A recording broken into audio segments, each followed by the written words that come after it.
Hello students, warm welcome. This is the lecture regarding the properties of metal and non-metals. इसमें हम धातु और अधातु के कुछ गुणों पे चर्चा करेंगे और उनके डिफरेंसेस को भी देखेंगे।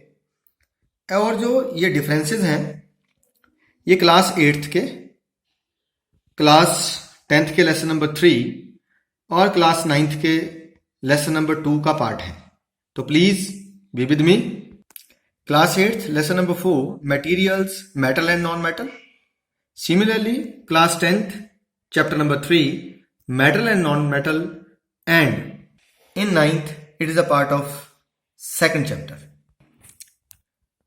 When we will see the modern periodic table, in the modern periodic table जो ये आपको येलो येलो दिख रहे हैं, इस ये जो पिंक लाइन है इसके इधर, these are all the metals.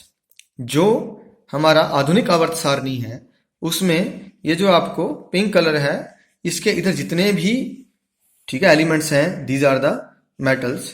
और जो पिंक कलर से इधर हैं दीज आर नॉन मेटल्स। और जो पिंक कलर में इनको क्या बोलते हैं, हम मेटलॉइड्स बोलते हैं। अभी हम इन्हीं एलिमेंट्स के बारे में, एलिमेंट टर्म किसने दिया था, that is by Robert Boyle in 1661। Robert Boyle ने 1661 में सबसे पहले एलिमेंट टर्म यूज किया था। तो इन्हीं एलिमेंट्स की यानी मेटल और नॉन मेटल्स की डिफरेंट प्रॉपर्टीज पर आज हम बात करेंगे। In the first part of this video we will only discuss about the physical properties. जो पहला हिस्सा है हम सिर्फ इसमें इसके भौतिक गुणों की बात करते हैं। भौतिक गुण वो हैं जो हम महसूस कर सकते हैं, देख सकते हैं, डायरेक्ट उसको टच करके, देख के, आंखों से सुन के, मतलब जो हमारी ज्ञान इंद्रियां डायरेक्टली परसीव कर लें, they are the physical properties. तो हमने एक चार्ट बना रखा है इसके अंदर, दैट इज चार्ट इज, इधर को प्रॉपर्टी है, बीच में मेटल क्या करता है, नॉन मेटल की क्या उसमें फीचर्स है, बट एक्सेप्शंस क्या है। एक्सेप्शंस क्या होती हैं कि जो हम नॉर्मल स्टडी करते हैं उससे कुछ ना कुछ अलग जरूर मिलता है। तो वैसे भी कहा जाता है science is the study of exceptions. तो विद द फर्स्ट प्रॉपर्टी की बात करते हैं हम, स्टेट मतलब अवस्था। स्टेट का मतलब क्या हुआ, अवस्था। कि हमारी जो कोई मेटल है या नॉन मेटल है वो सॉलिड होते हैं, लिक्विड होते हैं या गैस, किस अवस्था में पाए जाते हैं। तो मेटल्स की बात कर रहे हैं, metals are generally solid at room temperature. जो हमारा रूम टेम्परेचर होता है, कमरे के तापमान पर जो मेटल्स हैं वो जनरली क्या रहती हैं, ठोस अवस्था में पाई जाती है। ये जनरली शब्द क्यों लगाया, ये जरूरी है, ये इसका पार्ट है बेटे। कारण ये इसलिए जरूरी है क्योंकि एक्सेप्शन कोई ना कोई हो ही जाएगी। उधर नॉन मेटल्स में भी सॉलिड, लिक्विड और gas at room temperature. Non metal solid भी हो सकती है, लिक्विड भी हो सकती है और गैस भी हो सकती है। इसमें अगर आपसे एक्स्ट्रा नॉलेज की बात करते हैं तो टोटल हमारे पीरियोडिक टेबल में 11 गैसेज हैं। कितनी गैसेज हैं, 11। कौन कौन सी, hydrogen, helium, neon, argon, xenon, krypton, radon, nitrogen, oxygen, fluorine and chlorine. लेकिन on the basis of this state, अगर हम स्टेट की बात करते हैं तो हमारे पास इतनी सारी एक्सेप्शंस आ गई। पहली एक्सेप्शन क्या आई, मर्क्यूरी। मर्क्यूरी क्या है, Hg इसका सिंबल है और क्या है ये, मर्करी। तो ये एक ऐसी, this is the metal that is liquid at room temperature. ध्यान रखिएगा, क्वेश्चन आता है आपको, name the metal that is liquid at room temperature, तो आंसर क्या आएगा, मर्क्यूरी। दूसरा, name the non metal that is liquid at room temperature. अगर लिक्विड नॉन मेटल पूछी जाती है then the answer will be bromine. ध्यान रखिए, इंपॉर्टेंट बात क्या बताई, नॉन मेटल तो क्या बतानी है, ब्रोमीन। मेटल लिक्विड तो क्या बतानी है, मर्करी। सिमिलरली गैलियम, ब्रोमीन को किससे लिखते हैं, B capital R small S. ठीक है, gallium Ga, caesium Ce, francium Fa। तो अगर हम इनकी बात करते हैं, ये हमारा गैलियम, ये सीजियम और ये फ्रेंशियम, अगर मैं तीनों की बात करूं, they become liquid at our palm. और अगर हम इनको हथेली पर रख लेते हैं तो ये क्या हो जाते हैं, लिक्विड हो जाते हैं। मतलब greater than 30 degree Celsius, 30 degree Celsius से टेम्परेचर ज्यादा हुआ नहीं तो ये लिक्विड हो जाते हैं। या केल्विन में बात करें तो 303 केल्विन पर से ज्यादा अगर टेम्परेचर रहता है तो गैलियम, सीजियम, फ्रेंशियम ये तीनों ही क्या हो जाते हैं, लिक्विड स्टेट में कन्वर्ट हो जाते हैं। अगर हम स्ट्रेंथ की बात करते हैं, on the basis of strength, कि इनकी हार्डनेस है तो स्ट्रेंथ कितनी होती है, तो मेटल जो सॉलिड है they are really hard. Metal के जो सॉलिड होते हैं वो बहुत हार्ड होते हैं।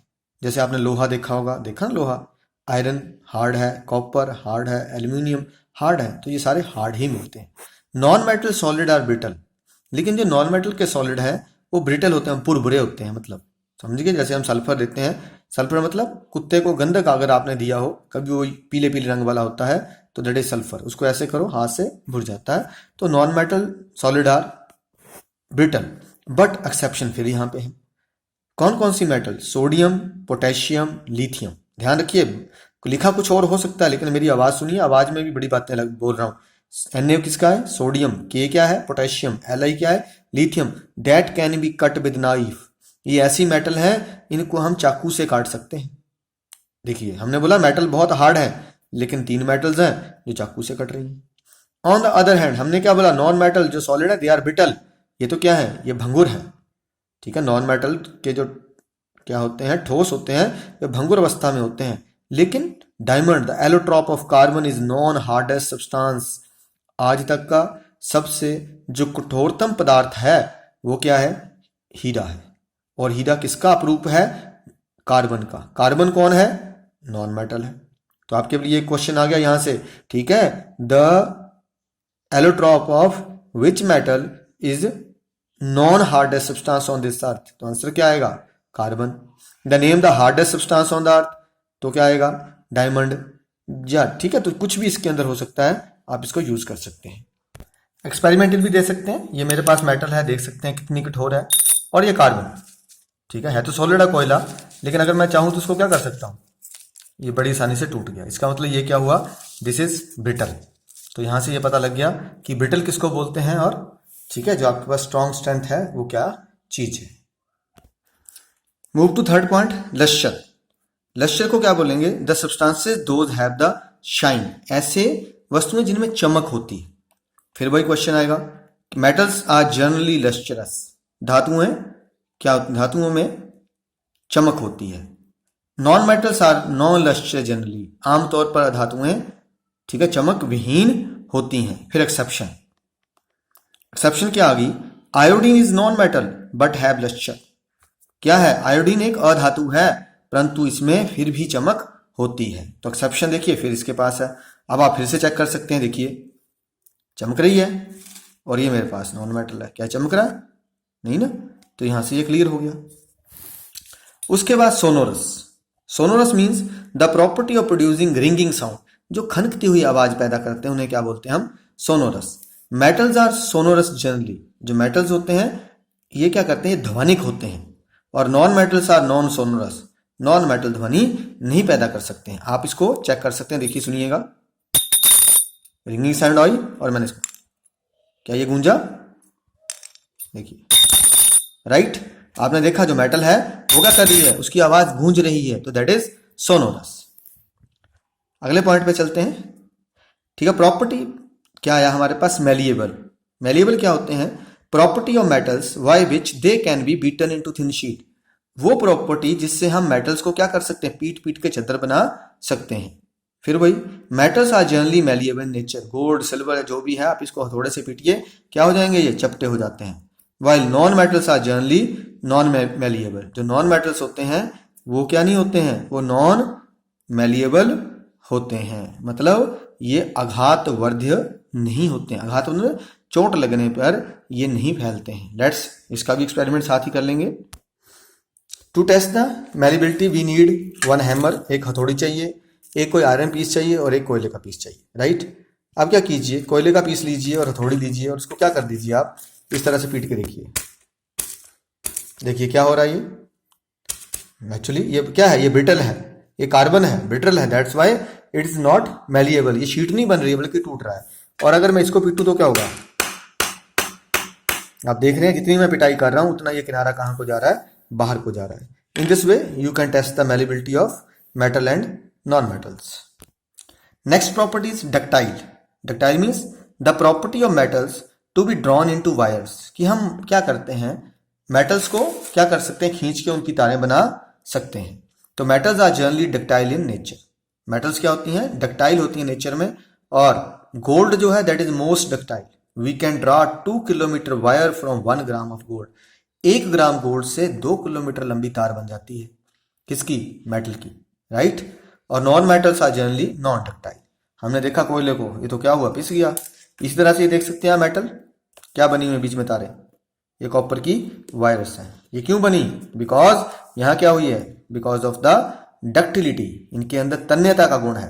हिंदी में इसको क्या बोलते हैं, तन्यता। धातु तन्य होती हैं, इनको हम खींचकर क्या बना सकते हैं, तारों में बदल सकते हैं। तो ये इसी कारण से है। उसके बाद एक थोड़ी आगे चलते हैं, दैट इज कंडक्टर।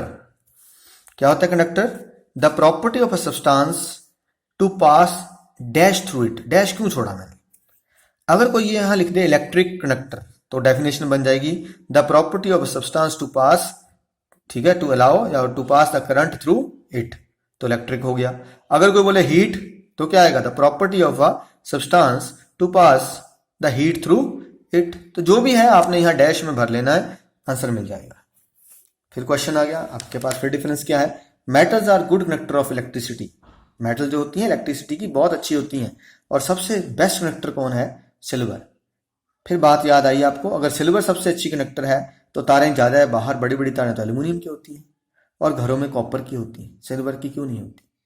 ऐसा इसलिए है because silver is costly, silver is costly and we are well known about the human behaviour. हम मनुष्य के जो, ठीक है, उसका बिहेवियर है उसके बारे में जानते हैं कि अगर चांदी की तारें डल जाएं तो डालने से पहले ही वो चोरी हो जाएंगी। तो दैट्स वाई एल्यूमिनियम या कॉपर को, कॉपर का भी आप सुना होगा, ठीक है, तांबे की तारें भी चोरी हो जाती हैं, इसलिए कॉपर कहाँ डालते हैं, घरों के अंदर यूज होती हैं। उधर non metals are mostly insulator of electricity. Non metal क्या रहती हैं, ये इंसुलेटर होती हैं, इनमें से करंट नहीं जाता है। फिर एक exception I, graphite is the allotrope of carbon. ठीक है, ग्रेफाइट किसका है, कार्बन का अपरूप है, and carbon is a non metal but it is a good conductor of electricity. लेकिन जो ग्रेफाइट है ये क्या है, ये बहुत अच्छा इलेक्ट्रिसिटी का कंडक्टर है। ग्रेफाइट देखा आपने कभी, ये दिख रही है आपको, ये पेंसिल में जो काला काला हिस्सा है, दिस इज कॉल्ड ग्रेफाइट। इसको क्या बोलते हैं, ग्रेफाइट है ये। इस पेंसिल को लेड पेंसिल बोलते हैं, याद रखिए इस पेंसिल को क्या बोलते हैं, लेड पेंसिल। लेकिन इसमें लेड कितने परसेंट होता है, 0%। Lead is 0%। ये किसका बना हुआ, ग्रेफाइट का। इसमें से करंट इधर से उधर चला जाता है, तो it is a good conductor of electricity. Then heat की बात करते हैं, metals are generally good conductor of heat. जो मेटल होती हैं बहुत अच्छी कंडक्टर होती हैं हीट की, और इसमें से copper is the best conductor. Copper क्या है, बेस्ट कंडक्टर ऑफ हीट है। आपने कई बार देखा होना, आजकल बर्तन आते हैं ऊपर किसके बने होते हैं, एसएस के। एसएस मतलब किसके बने होते हैं, स्टेनलेस स्टील के बने होते हैं, और नीचे उनके क्या लगा होता है, कॉपर। क्यों लगाया copper, stainless steel is not a good conductor of electricity, stainless steel नहीं है। अच्छा, कई बार आप सब्जी गर्म करते हैं, किसमें कर लो, कटोरी में करने लग पड़ो, तो क्या होता है, मम्मी क्या बोलती है, बेटे कटोरी जल जाएगी, या क्या आप क्या करते हैं, लगातार सब्जी को हिलाते हैं, राइट। उधर आपने कॉपर के वेसल में सब्जी रखी है, हिलाने की जरूरत ही नहीं, तो वो नहीं जल रहा है। रीजन क्या है इसके बीच में, जो आपके पास स्टेनलेस स्टील है उसमें जो हीट है वो लोकलाइज्ड रहती है। लोकलाइज मतलब उसी जगह पे ज्यादा गर्म हो जाती है, वो हीट को इधर उधर ट्रांसफर नहीं करता है, इसलिए जहां पे ज्यादा हीट होती है वहीं पे कटोरी जल जाती है, राइट। अभी तो क्या है, एसएस के बर्तनों के नीचे भी क्या लगा दिया गया, copper, so that the heat can be easily conducted to the various parts. तो यहां से non metals are generally insulator of heat. Non metal इतनी हीट नहीं जाने देते हैं। बट फिर एक्सेप्शन, पीबी। पीबी किसका सिंबल है, लेड का। It is a metal but it is a insulator of heat. ये मेटल है लेकिन ये इतनी अच्छी कंडक्टर नहीं होती है। तो यहां तक देखा हमने स्टूडेंट्स, ये थे टोटल 7 डिफरेंसेस फिजिकल प्रॉपर्टीज के बेस के ऊपर। अगर आपको क्वेश्चन आता है, ठीक है, what are the difference between metal and non metal on the basis of physical property, तो यही आंसर लिखने हैं आप। जो छोटे छोटे क्वेश्चन बनेंगे आपको वो सारे इसी पेजेस के हिसाब से हैं। अगर स्टूडेंट ऑफ 10th क्लास, ये आपका होमवर्क है, ये दोनों क्वेश्चन ही अभी हमने इसके बारे में डिस्कस किया है, आप वहीं से इसके आंसर ढूंढेंगे। और अगर आपको मुश्किल लग रही है तो आप मुझे कमेंट बॉक्स में या पर्सनली मेरे व्हाट्सएप पर 9459089766 पर मैसेज कर सकते हैं। Thank you students, study hard, और अपने देश का नाम चिपकाइए। ओके, थैंक यू बेटा।